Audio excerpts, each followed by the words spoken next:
जय सिया राम।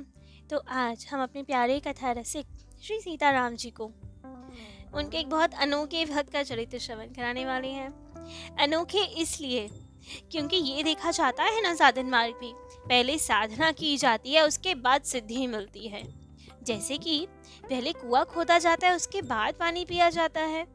लेकिन कभी कभी परमार्थ जगत में इसका उल्टा भी हो जाता है। पहले सिद्धियां प्राप्त हो जाती है, ठाकुर जी की कृपा मिल जाती है, उसके बाद कुछ साधन होता है। क्योंकि ठाकुर जी तो परम स्वतंत्र हैं, वे चाहें जब जिस पे रीझ जाएं, किसी पे भी कृपा कर सकते हैं। वे उनके रीझने का क्या है, किसी पे भी रीझ जाएं, बिना साधन के ही अपनी कृपा बरसा देते हैं किसी पे। लेकिन यदि कभी ऐसा हो किसी पे वो ऐसे ही अनायास कृपा कर दे और उसके बाद वो भजन में लगे, तो भजन भी वो भक्त ऐसा करता है कि फिर उसके अलावा वो कुछ नहीं करता, सब छोड़ छाड़ के भजन करता है। तो ऐसे ही भक्त हुए स्वामी बलदेव दास जी, जिन्हें बाल्य अवस्था में ही भगवत प्राप्ति हो गई। ठाकुर जी ने अनायास ही कृपा कर दी उन पे, और उसके बाद उनकी भजन साधनमय जीवन प्रारंभ हुआ। ऐसे अद्भुत बलदेव दास जी, ठाकुर जी रीझ गए थे उनपे। तो बलदेव दास जी ब्रज के किसी ब्राह्मण परिवार में उत्पन्न हुए थे। जब उनकी 8 वर्ष की ही आयु थी, तब उनके बड़े भाई की मृत्यु हो गई। बड़े भाई की मृत्यु से वीतराग होकर निकल पड़े वे घर से बाहर, और द्वारिका जी जाने वाले साधुओं की मंडली के साथ हो लिए। अब सब साधु द्वारिका जी जा रहे थे, तो ये भी साथ जा रहे थे। जहाँ रुकते जो पाते ये भी वैसे ही रहते। द्वारिका जी में जब सब संत रणछोड़ जी के मंदिर में पहुंचे, तो इन्होंने भी वहां दर्शन किया और देखा कि भोग के लिए पर्दा हो रहा है। मंदिर के दरवाजे पर पर्दा पड़ा हुआ था और पुजारी जी जंगमोहन में इधर उधर घूम रहे थे। जैसे ही इन्होंने देखा, जाने क्या भाव प्रकट हुआ, जाने क्या आवेश आया कि पुजारी की पीठ होते ही आप तुरंत उठे और मंदिर के पर्दे के भीतर चले गए, अर्थात गर्भगृह में चले गए, जबकि ऐसे किसी को अलाउ नहीं होता। लेकिन ठाकुर जी की इच्छा, जाने क्या आवेश हुआ कि भीतर चले गए। वहां भीतर पहुंचे तो देखा रणछोड़ जी साक्षात विराजित हैं, भोजन प्रसाद पा रहे हैं। मूर्ति स्वरूप में, श्री विग्रह स्वरूप में खड़े हैं, अपने सिंहासन पे विराजित है वहां पे, लेकिन प्रत्यक्ष स्वरूप में नीचे बैठे हुए हैं और भोग आरोग रहे हैं। आप तो ये तन्मय हो गए और उनको निहारते जाएं, दर्शन करते जाएं। अद्भुत छटा रणछोड़ राय जी की। लेकिन अब जैसे ही भोग प्रसाद पूर्ण हुआ, तब तो ठाकुर जी अंतर ध्यान श्री विग्रह में समा गए। तब इन्हें भी चेतना आई और जैसे ही भीतर गए थे, वैसे ही छुपते छुपाते बाहर आ गए गर्भगृह से।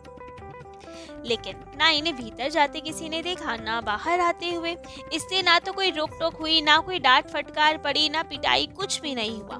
किसी को पता ही नहीं चला कब में से ये भीतर गए, कब में से बाहर आए, क्योंकि स्वयं ठाकुर जी ने दर्शन देना चाहते थे, भीतर बुलाना चाहते थे। और जिसका मार्ग स्वयं ठाकुर जी प्रशस्त करें, तो भला किसी मनुष्य की क्या सामर्थ्य जो रोक टोक कर पाए।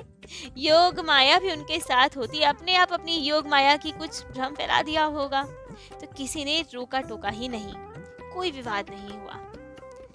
लेकिन अब जब ठाकुर जी के दर्शन हो गए, तो हृदय में प्रेम की जागृति तो हो गई। उसी दिन रात्रि में रणछोड़ जी ने फिर दर्शन दिया आपको स्वप्न में, और आज्ञा दी कि दिल्ली के निकट लुक्सर नाम का एक गांव है, वहां पे मेरा भक्त ठाकुर दास रहता है। जाओ और उससे दीक्षा ग्रहण करो, भजन की रीति सीखो और अब भजन में लग जाओ। अब जब उन्हें ऐसा अद्भुत स्वप्न आया, तो मन में पक्का निश्चय कर लिया कि प्रातः होते ही अब दिल्ली जाना है। दिल्ली के पास गांव में ठाकुर दास जी को ढूंढना है। यहाँ बलदेव दास जी को स्वप्न दिया, तो वहां उनके गुरुदेव ठाकुर दास जी को स्वप्न दिया और उन्हें कहा कि मेरा एक बहुत प्यारा भक्त आ रहा है आपके पास, बलदेव दास। बालक जान के उसकी उपेक्षा ना करना, उसे दीक्षा प्रदान करना, भजन की रीति सिखाना। अब तो ठाकुर जी ने मार्ग दोनों तरफ से प्रशस्त कर दिया, आज्ञा दे दी दिल्ली जाने की, उस ग्राम में जाने की। तो जब ठाकुर जी ने आज्ञा दी, तो व्यवस्था भी तो ठाकुर जी ही करेंगे, क्योंकि बलदेव दास जी तो एक बालक थे, क्या व्यवस्था कर पाते। तो ठाकुर जी ने व्यवस्था की। वहीं द्वारिका जी में कुछ संतों से भेंट हुई आपकी, चरणदासी संतों से, जो कि दिल्ली जा रहे थे। उन्होंने इनसे प्रेम से बहुत वार्तालाप की। तो बातों बातों में ठाकुर दास जी के बारे में बताया आपने कि मुझे भगवान जी ने आज्ञा दी है कि ठाकुर दास जी से दीक्षा लो, जो कि दिल्ली के पास एक गांव में रहते हैं। तब तो सब संतों ने कहा, हम भी दिल्ली जा रहे हैं, तुम हमारे साथ चलो, तुम्हें तुम्हारे गुरुदेव से मिलवा कर ही आएंगे। तब तो ये बहुत प्रसन्न हुए और सब संतों के साथ चल दिए दिल्ली की ओर। यहाँ आके अब उस ग्राम में पहुंचे और ठाकुर दास जी का पता लगाया। जैसे ही अब संत इन्हें ठाकुर दास जी के पास छोड़कर जाने लगे, तभी ठाकुर दास जी बाहर आए और इतने प्रेम से आपको गले से लगाया, कहा, आओ वत्स, मैं तुम्हारी ही प्रतीक्षा कर रहा था। अब तो ये भी देखिए गदगद कि आप हमें कैसे जानते हैं। तब तो ठाकुर दास जी ने सब बताया कि ठाकुर जी ने तुम्हें आज्ञा दी है तो हमें भी तो बताया है तुम्हारे विषय में। और तुरंत बलदेव दास जी को उन्होंने मंत्र दीक्षा प्रदान की, भजन की रीति सिखाई। बलदेव दास जी बहुत प्रेम से उनके पास ही रहने लगे और वहाँ के ठाकुर जी श्री युगल बिहारी सरकार तन मन से उनकी सेवा करने लगे। बहुत छोटी आयु में ही आपको ठाकुर सेवा की सारी विधियां आ गई। ठाकुर जी के लिए रसोई अब वो स्वयं ही सिद्ध किया करते थे। ठाकुर दास जी जो उनके गुरुदेव थे, वे भी उच्च कोटि के संत थे। उनके संबंध में कथा आती है, कहते हैं कि एक बार उनके आश्रम में कोई लोग रहने आए थे, जिनमें से एक भक्त का अचानक देहांत हो गया और इससे बहुत विवाद खड़ा हो गया। पुलिस आदि उनके आश्रम में आ गई। आश्रम वासियों को परेशान करना शुरू कर दिया उन्होंने कि कैसे मृत्यु हुई इसकी। तब तो भजन में बाधा जान के ठाकुर दास जी को बड़ा खराब लगा और उस मुर्दे को अपनी खड़ाऊ से ठोकर मारते हुए कहा, उठ, ऐसे क्यों पड़ा है? देखता नहीं तेरे कारण सब साधु परेशान हो रहे हैं, भजन में व्यवधान पड़ रहा है, चल झट से उठ खड़ा हो। और ठोकर पड़ते ही वो जो मृत पड़ा व्यक्ति था वे उठकर खड़ा हो गया और ये प्रभाव देकर तो आपकी हर ओर प्रसिद्धि हो गई। सब जान गए कि आप एक सिद्ध महात्मा है, सिद्ध संत हैं।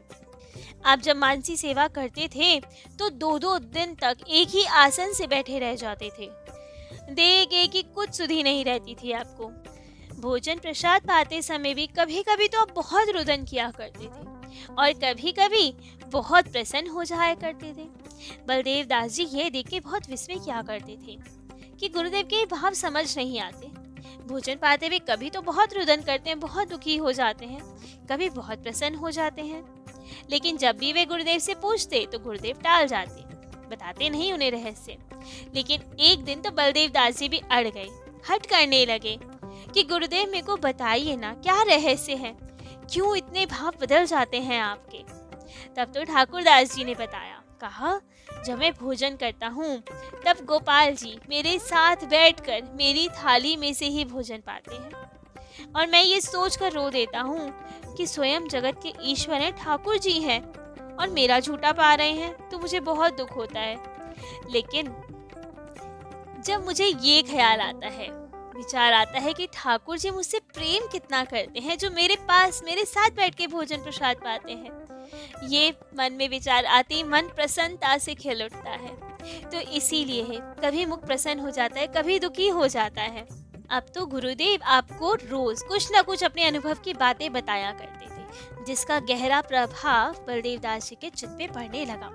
उनके हृदय में भी स्वाभाविक भक्ति का जागरण और दृढ़ता से होने लगा।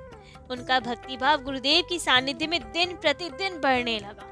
अब वे गुरुदेव की तरह मानसिक सेवा भी करने लगे, मानसिक चिंतन भी करने लगे और उसमें लीन रहने लगे। जब गुरुदेव ने देखा कि परिपक्व हो रहे हैं ये, तब तो गुरुदेव ने लीला की और कुछ दिनों के पश्चात ही अपने शिष्य को योग्य जानकर अब गुरुदेव ने वो देह का त्याग कर दिया। ठाकुर दास जी नित्य धाम को पधार गए। अब बलदेव दास जी को स्थान का महंत बनना पड़ा, सारी महंताई का भाव अकेले ही झेलना पड़ा। लेकिन उनका मन उसमें ज्यादा समय तक टिका ही नहीं, क्योंकि वे तो भक्ति भाव मानसी सेवा में डूबे रहते थे। तो अब उनसे जब नहीं सहा गया, तब उन्होंने अपने गुरु भाई श्री ध्यान दास जी को सारा महंताई का भार सौंप दिया और स्वयं गुरुदेव की खड़ाऊ लेकर निकल पड़े भ्रमण के लिए। चारों धाम की यात्रा किया आपने और उसके बाद वृंदावन में कालिये देह के पास आकर व्यास घेरे में संत गोविंद दास जी के पास रहने लगे। कभी अपने लिए, स्वयं के लिए कभी कोई कुटिया का निर्माण नहीं किया, उन्हीं संत के सानिध्य में रहते। उन्हीं दिनों वहां पे शुक संप्रदाय के एक रसिक संत मोहन दास जी भी आए हुए थे, जो कि उच्च संतिस रसिक संत थे और वहां आए हुए थे। तो अब उनके साथ आपकी खूब ठाकुर चर्चा होने लगी। उनका संग अब अधिक से अधिक करने लगे और उसमें आपको अद्भुत सुख की अनुभूति होने लगी, क्योंकि दोनों ही संत प्रिया प्रियतम की रस में चर्चा करते, भाव समाधि में डूब जाते। आपको बहुत आनंद आता उनके साथ। अब बलदेव दास जी का नित्य नियम था, 3 बजे वे वृंदावन की परिक्रमा को जाया करते थे। लेकिन एक समय के बाद वे परिक्रमा कर रहे थे, तब उन्होंने देखा कि एक जगह बहुत बड़ा भंडारा हो रहा है। बहुत सारे साधु संत बैठ के प्रसाद पा रहे हैं। तब तो उन्होंने बलदेव दास जी को भी बुलाया और कहा, आओ प्रसाद पालो। लेकिन बलदेव दास जी ने कहा कि सुबह के 3 बज रहे हैं, ये प्रसाद पाने का समय नहीं है, इस समय मैं प्रसाद नहीं पाऊंगा। तो सबने कहा कोई बात नहीं, नहीं पाना तो परोसा लेते जाओ। जब बहुत आग्रह किया गया तो बलदेव दास जी ने परोसा अपने अंगोछे में बांध लिया और अपनी कुटिया पे आ गए। नित्य नियम आदि जब सब पूर्ण हो गए, तब उन्होंने कहा ठाकुर जी का प्रसाद है तो पा लेना चाहिए। अंगोछा खोला तो देख के दंग रह गए। उसमें अखाद्य पदार्थ बना हुआ था, अर्थात जो कोई वैष्णव नहीं खा सकता वही सब अखाद्य वस्तु उसमें बंधी हुई थी। तब तो देख के मन बहुत खराब हुआ, अंगोछे सहित सब कुछ फेंक दिया। दोबारा गए, यमुना जी में स्नान किया, अपने आप को पवित्र किया और सोच में पड़ गए कि ऐसा कैसे हो गया। साधु संतों का भंडारा था तो इसमें ये सब सामग्री कैसे आ गई? वहां तो ऐसा कुछ नहीं दिख रहा था। लेकिन कोई बात नहीं, अब क्या कर सकते हैं। दूसरे दिन फिर परिक्रमा को गए और फिर वही सब देखा, परंतु अब की बार धोखे में नहीं पड़े। भाप गए कि साधु रूप में भूतों की टोली है, भूतों की मंडली है यहाँ पे। लेकिन अब कौतूहल हुआ कि वृंदावन में भूत आए कैसे, इतने कैसे ये भूत बन गए।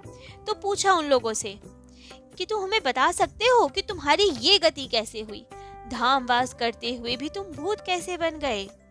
तब तो उन भूतों में से एक ने उत्तर दिया, कहा हम यही वृंदावन के ही हैं, हमारा जन्म यही हुआ था, मृत्यु यही हुई थी, लेकिन हमने ठाकुर सेवा के लिए जो धन मिला हमें, उस सामग्री का उपयोग स्वयं के भोग में लगा लिया। ठाकुर जी की सेवा में ना लगा के स्वयं सबका उपभोग कर लिया, इसीलिए ही हमें ये योनि प्राप्त हुई। लेकिन वृंदावन वासी थे और यही शरीर छूटा, इसके कारण यमराज का हमारे ऊपर कोई अधिकार नहीं हुआ। वे हमें ले जा नहीं सका धाम से बाहर, और अब हम यहाँ रहकर भूतेश्वर महादेव के शासन में अपने कर्म फल भोग रहे हैं। ये जानकर आपको बड़ा विस्मय हुआ कि धाम की महिमा तो बहुत सुनी थी, ये भी सुना था कि धाम में मृत्यु हो तो धाम ही मिलता है, लेकिन यदि धाम में अपराध बन गए तो यमराज का तो अधिकार नहीं, नर्क तो नहीं जाएंगे, लेकिन भूतेश्वर महादेव का जो शासन होगा वो भोगना पड़ेगा, जो कि यमराज से भी शायद ज्यादा कठिन हो, क्योंकि धाम के प्रति अपराध बना है। अब बलदेव दास जी खूब भजन करते, वे बहुत अच्छे संगीतज्ञ भी थे। रोज तानपुरे पे आवेश में भरकर ठाकुर जी को बहुत सुंदर सुंदर भजन गीत सुनाया करते थे।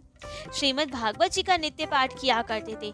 हजारा माला लेकर, अर्थात 1000 दानों की तुलसी माला लेकर उस पे नाम जप किया करते थे, और जप के साथ साथ प्रेम मंजरी के अनुगत्य में मानसिक साधना किया करते थे। ठाकुर जी की दिव्य लीलाओं के दर्शन किया करते थे। ब्रिज की लताओं में बैठकर उनमें जो जो लीलाएं हुई उनका स्मरण किया करते थे। कभी कभी किसी किसी वृक्ष के नीचे बैठे तो पूरा दिन बीत जाता था, उन्हें पता ही नहीं चलता था। ना उन्हें भूख लगती थी, ना प्यास लगती थी, कुछ आवेश नहीं होता था, केवल लीला में डूबे रहते थे। एक समय तो आप बरसाना गए हुए थे, वहां पे विलासगढ़ के निकट लताओं में बैठे हुए भजन कर रहे थे। अब तो इतना आवेश हुआ उन्हें वहां पे कि लगातार 3 दिन हो गए एक ही स्थान पे बैठे बैठे, ना भोजन किया, ना जल पिया, और किसी से मांगने का तो कोई प्रश्न ही नहीं, क्योंकि अयाचित वृत्ति से रहते थे। तो अब वहां किसी को पता भी नहीं कि आप उधर बैठे हैं, जो कोई आ पाए, आपको भिक्षा आदि दे पाए, भोजन करवा पाए। लेकिन राधा रानी की नगरी, उनसे कहाँ देखा जाए कि उनका कोई भक्त ऐसे भूखे प्यासे बैठ के भजन कर रहा है। तो राधा रानी ने पुजारी जी को स्वप्न दिया कि मेरा अनन्य भक्त बलदेव दास विलासगढ़ के निकट 3 दिन से भूखा पड़ा है, जाओ मेरा प्रसाद उसे पवा कराओ। अब श्री जी ने आज्ञा दे दी तो पुजारी जी दौड़े दौड़े आए और आके बलदेव दास जी को प्रसाद दिया। अब ये देखकर तो वे गदगद प्रेम अश्रु विसर्जन कर रहे हैं, खूब रुदन कर रहे हैं कि श्री जी ने कितनी कृपा की है, मुझे प्रसाद भिजवाया, रोते रोते प्रसाद पा रहे हैं। लेकिन कहीं अब मेरी प्रतिष्ठा ना भर जाए, सब जान ना जाए मेरे बारे में, क्योंकि राधा रानी ने साक्षात कृपा की है। तो तुरंत वो स्थान छोड़कर गहवर वन चले गए और वहां जाके एकांत में रह के बहुत रोए, बहुत ही ज्यादा रोए। श्री जी से कहने लगे, हाय करुणामय, तुमने इस अधम पे इतनी कृपा तो की, लेकिन फिर अदृश्य होके मुझे विरह वेदना क्यों दे रही हो, परोक्ष कृपा क्यों कर रही हो, किसी और के थ्रू कृपा क्यों करवा रही हो, साक्षात आके मुझे दर्शन क्यों नहीं देती, अपने से दूर क्यों रखती हो मुझे, क्यों इस तड़प को और बढ़ाती जा रही हो, हे स्वामी जी मुझ पे पूर्ण कृपा क्यों नहीं कर रही हो। और मन ही मन अब राधा रानी पे खूब बोले, खूब रुदन करे, खूब उन्हें सुनाए। तब तो राधा रानी ने कृपा की, अपनी सखियों के साथ वन विहार के समय फूल चुनते हुए दर्शन दिए उन्होंने, और फूल चुनते चुनते बलदेव दास जी की ओर एक बार देखा और प्रेम भरी वाणी से कहा, मैं दूर कब हूं तुझसे पगली, तू तो मेरी सखी है। और तब से बलदेव दास जी को सिद्ध सखी का स्वरूप प्रदान हो गया, सिद्ध देह हो गई, उनकी मंजरी रूप मिल गया उन्हें। अब तो राधा कृष्ण की अष्टकालीन सेवा में तल्लीन रहने लगे वे। बाहरी सेवा पूजा अब तो उन्हें बाहर जैसा लगे, क्योंकि सदैव मानसी में ही डूबे रहे, सेवा करते रहे। अब जो उनके पास ठाकुर स्वरूप थे, जो गुरुदेव की चरण पादुका थी, उनकी सेवा छूटने लगी, भान ही नहीं रहता उनकी सेवा करने का। अब वे घबराए इस बात से कि कहीं अब अपराध ना लगे, ठाकुर सेवा नहीं कर पा रहे हम, गुरुदेव की चरण पादुका की सेवा नहीं कर पा रहे। लेकिन उनका जोर भी नहीं चल रहा था, क्योंकि राधा कृष्ण जी अपनी मानसी सेवा में ही डुबोए रखते थे उन्हें। अब तो उन्होंने सोचा किसी योग्य शिष्य की तलाश करनी चाहिए, जिन्हें गुरुदेव की सेवा सौंप पाऊं मैं, जिन्हें ठाकुर सेवा सौंप पाऊं, जो बहुत प्रेम से सेवा कर पाए। उसी समय श्री जी की प्रेरणा से अलवर के पास जहाँ चरण दासी संत दंडोती राम जी का स्थान है, वहाँ मंदिर भी है। वहीं मंदिर में वहाँ शिव दयाल जी नाम के एक नव किशोर से आपकी भेंट हुई, जो कि ननिहाल आए हुए थे पढ़ाई आदि करने के लिए। अब जब आपकी भेंट हुई तो एक दृष्टि में ही आप समझ गए कि भविष्य में आप चरणदासी संप्रदाय के विशेष संत बनेंगे, बहुत उत्कर्ष होगा आपका। तो इसलिए अब उन पे कृपा की आपने और उस नव युवक को अपना शिष्य बनाया, अपने ठाकुर जी और गुरुदेव की चरण पादुका उन्हें सौंप दी और निश्चिंत होकर अब अपनी मानसी सेवा में डूबे रहते। वही संत, वही नव युवक सरस माधुरी शरण जी के नाम से चरणदासी संप्रदाय के प्रसिद्ध रसिक संत हुए।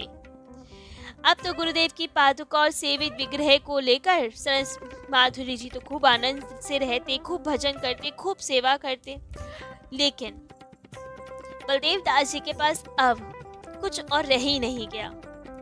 अलौकिक संपत्ति तो सब सौंप ही चुके थे सरस माधुरी जी को, और अब सब कुछ छोड़कर सदैव मानसी सेवा में डूबे रहे थे और धीरे धीरे ऐसे तल्लीन हुए कि अब उन्होंने अपना शरीर भी संभालना जरूरी नहीं समझा और अपनी लीला संवरण की।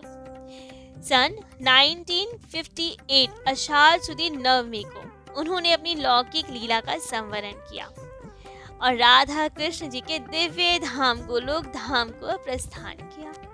तो ऐसे अद्भुत संत थे श्री बलदेव दास जी, जिन्हें ठाकुर जी ने पहले अपनी कृपा प्रदान की और फिर उन्होंने उस कृपा के स्वरूप सब कुछ त्याग कर केवल ठाकुर जी का होकर उनका भजन किया। तो बलदेव दास जी का चरित्र तो आज यहीं विश्राम देते हैं। कल अपने प्यारे कथा रसिक श्री सीताराम जी को उनके अन्य किन्हीं दिव्य प्यारे भक्त का चरित्र श्रवण कराएंगे। आज के लिए इतना ही। जय जय श्री सीताराम।